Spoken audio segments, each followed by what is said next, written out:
this fella punched me in the stomach, a very senior left back, lifted me off the ground. Tony saw it. The ball went somewhere near the bloke 5 minutes after, and Tony was all over the fella and said, "If you ever touch my mate again, I'll kill you." Ian, you're a full-blooded Bristolian. You grew up there, you were bred there, you played for Bristol Rovers 3 spells, and you've managed them as well. But going back to when you were younger, when you were first growing up, how did you choose who to support at Bristol Rovers in Bristol City? Because I know your dad took you to a couple of games, didn't he?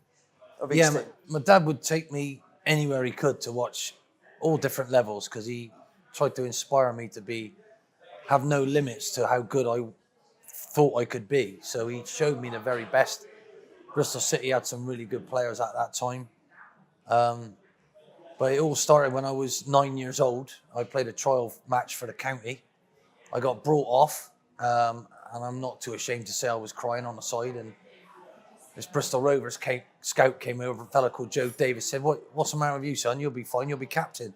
I said, "What's your name? We want to train you." So Bristol City came over as well. So my dad made appointments for them to come to our house. And before they came, typical him, he said, "Right, son, I want you to choose one of these 2 clubs to go training with on a Tuesday and a Thursday night." I went, "All right." So anyway, first lot came in and said, took one look around our council house and said that they want to give me schoolboy forms, they want to give me apprenticeship forms, and a guarantee of 1 year pro. They thought I was brilliant. And how old were you at the time? I was 9. 9, yeah. And they looked at Mum and Dad and said, "And by the way, you'll never have to buy him another pair of boots. Mr. and Mrs. Holloway will look after him." So out they went. In come the other fella called Gordon Bennett from Bristol Rovers. And he went, "My scout told me you were average." He said, "I want to offer you some training. And it's down to you. It's about how hard you work. How much do you want to be a player? Because I can't help you unless you do it yourself." So he went through the fact that I will give you first team coaches. I will do it. You better be on time. I will check your school because you might not make it. But, we've heard that you're average and we'll try and make you better. So Dad looked at me after they'd both gone and said, "What do you think?" And I went, "Well, how do they know how good I'm going to be?" He went, "Well," I said, "Well, I'd rather go with a fellow who said it's down to me." So that was Bristol Rovers. And that was the end of it, really. I felt they told me the truth. And all the other things were totally illegal as well, by the way. You couldn't sign those, but I didn't want any guarantees. So I found it pretty strange that was the case. So that's why I chose Rovers. And from that point on, I was tested every minute of every week of every month with Bristol Rovers' way of doing it. And a lot of people obviously know about your managerial career and how successful you've been, but not so many people growing up maybe now know you as a player. How would you describe your playing style? It's quite easy, really. I come from an era where as a midfield player, you had to be able to run forward and get back and do your defensive side as well as your attacking side. There was no such thing as a defensive midfielder. Midfielders were brought up. Normally there was 2 of us and 2 wingers, normally in a 4-4-2, and you had to get box to box and put your foot in and tackle. So not only just stand around and pass.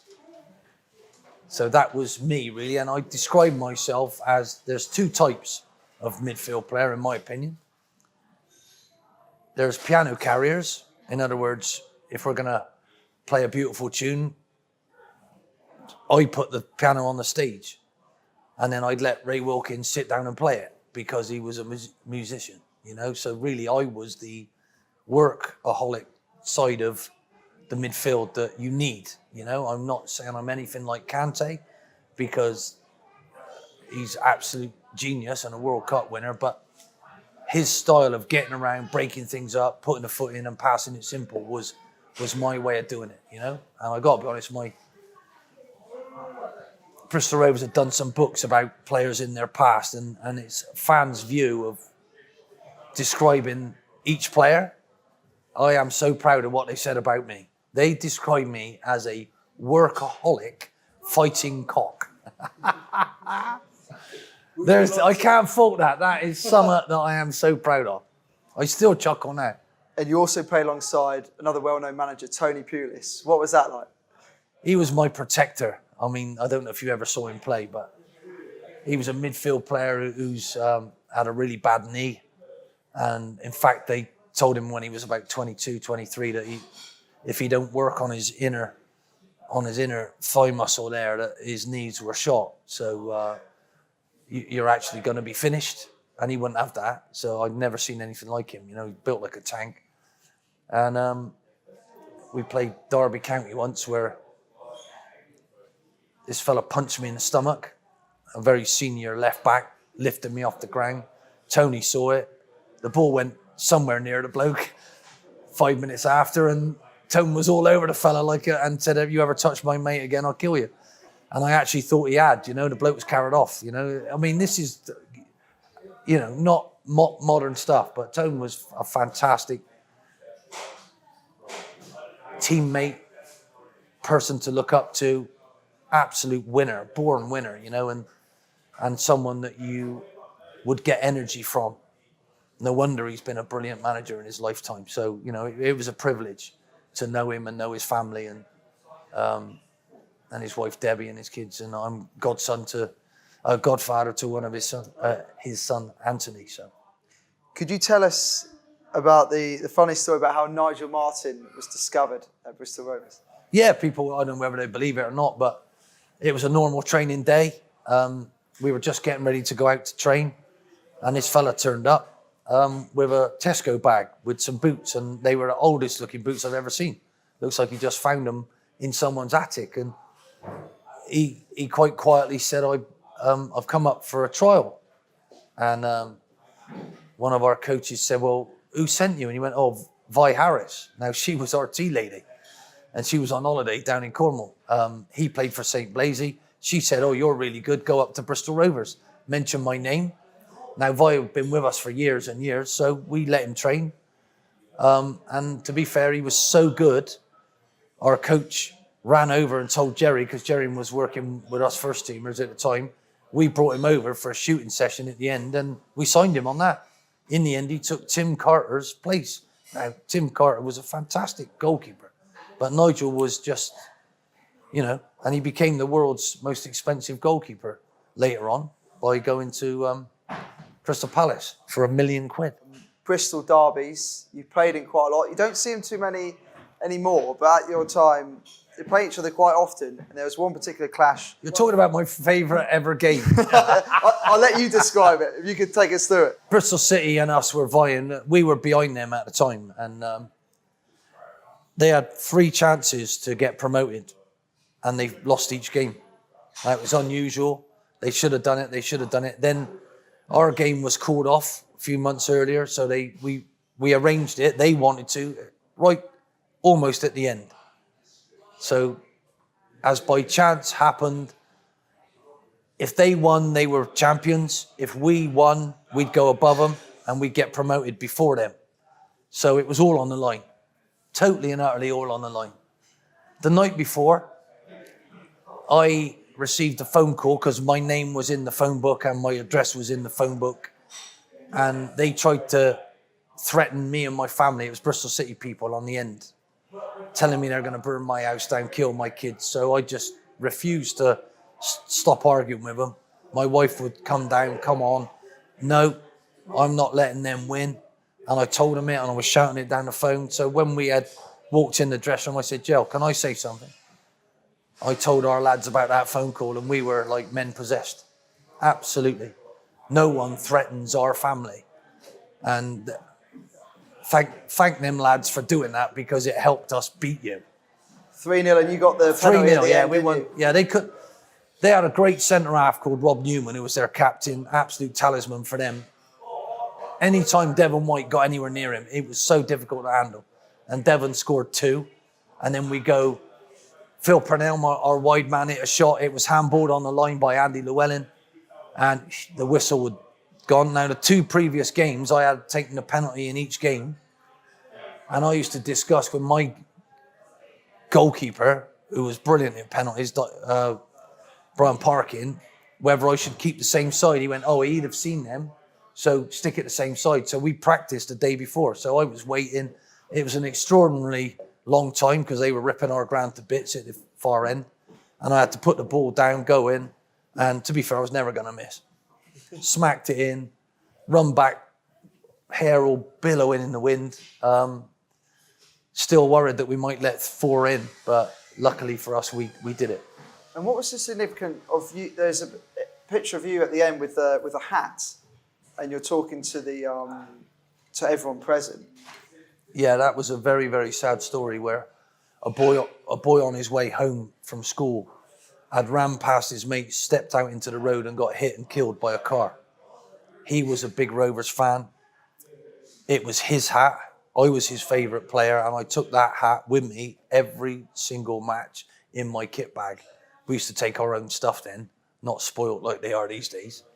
And I took that hat out, cried my eyes out, and put it on my head because the boy was with us the whole time, you know, and we felt that as a team. We responded to that. Anytime there was pressure, we realised that all the lads knew, and you have to get this in your life where you're part of something, and Jerry made us like that at Rovers at the time, and we were fighting through adversity, and we came through it. But I had this thing, I always wanted to be somebody at Bristol Rovers who won promotion. There was a photo when I was growing up of a fella called Jackie Pitt, who was our groundsman, celebrating promotion. So I had this in my mind, I was going to do it. And sometimes when you get it in your mind, you do it. Ian Holloway, the manager, you started off at Bristol Rovers. You were offered a 4-year deal as player manager in 1996, replacing John Ward. Is it true you signed a player's contract so you technically couldn't be sacked in those 4 years? Yeah, I didn't realise how important that was at the time, you know, but players' contracts were blue, managers' contracts were white, and you could get treated like a manager with a white contract. Mine was a blue one, so they couldn't afford to, and the PFA wouldn't let them sack me in that way because I was still contracted to play. They gave me no extra money for being a manager, so I did 2 jobs for the price of 1. So really, I felt that helped me because the first season was a terrible start. I was learning and trying to learn on the foot, and things weren't going that well. Did you previously coached in any capacity? Not at all, no. No, so I was straight in the deep end. And how did you get the respect of the players as a young manager? Because you're only 33 at the time. Well, probably as a player, not as a manager, really, because I could still run better than nearly all of them. There's only one lad who could run like I could, a lad called Lockwood. And so I was still playing and still running and still training. But, you know, Gary Penrose was my best mate, and he was still playing, and I had him. But we had to save money at Rovers, so I was a player manager. Penny was a player assistant manager, and Phil Kite was goalkeeper coach and physio. So that's He was on the touchline when you guys were playing? One of us. Yeah. I never picked us.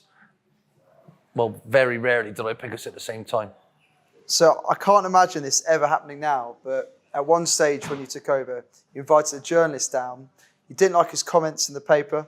I think it was about a Bristol Derby game, and you brought him down and made him speak in front of your players. Imagine that happening to like Henry Winter or someone now. Let me tell you, he was a lovely fella, and I'm not going to mention it on here, but I read his match report. Now, at the time, City were always the biggest team, but we were doing really well. And we had Curtin and Roberts. The rest of my team wasn't being talked about. I had an immaculate backline that were absolutely fantastic. We played Bristol City. Those two were hopeless. On the day, for them, they were hopeless, right? The rest of my team were magnificent, particularly my captain, Andy Tilson, at the time. They didn't get a mention.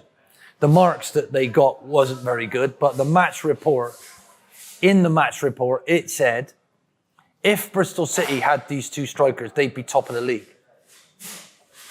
Right? So I went absolutely berserk at this fella.